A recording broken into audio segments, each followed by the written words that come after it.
আসসালামু আলাইকুম সবাইকে। আজকে আমি আপনাদের দেখাবো ইজিয়েস্ট ওয়েতে দুই ধরনের মোমো ডিপিং সস। তো প্রথমে আমি চিলি গার্লিক অয়েলের জন্য 1/4 কাপ সরিষার তেল নিয়েছি। আপনারা চাইলে অলিভ অয়েল কিংবা সয়াবিন তেলও এখানে ব্যবহার করতে পারেন।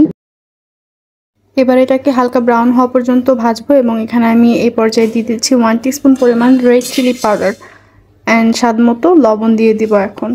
এতক্ষণ আমি চুলার আঁচ হাই ফ্লেমে রেখে ভেজেছি, এখন মিডিয়ামে রেখেছি। তো এই পর্যায়ে হয়ে গিয়েছে। এখন আমি বানাবো টমেটো রেড ডিপিং সস। তো এই জন্য আমি একটা পাতিলের মধ্যে করে পানি নিয়েছি এবং এর মধ্যে টমেটো কেচাপ দিয়ে দিয়েছি অ্যান্ড একটু রেড চিলি সসও অ্যাড করেছি। এর মধ্যে পেঁয়াজ কুচি দিয়ে দিচ্ছি এবং সামান্য লবণ দিব, কারণ এখানে অলরেডি সসের মধ্যে লবণ রয়েছে। তো এটাকে আমি ভালো করে জাল করব পেঁয়াজটা সেদ্ধ হওয়া পর্যন্ত।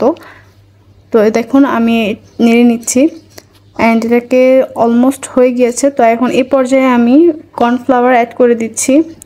তো আমার dipping sauce almost ready and দেখুন এটা হয়ে গিয়েছে। এটা বোথ ইজি অ্যান্ড টেস্টি।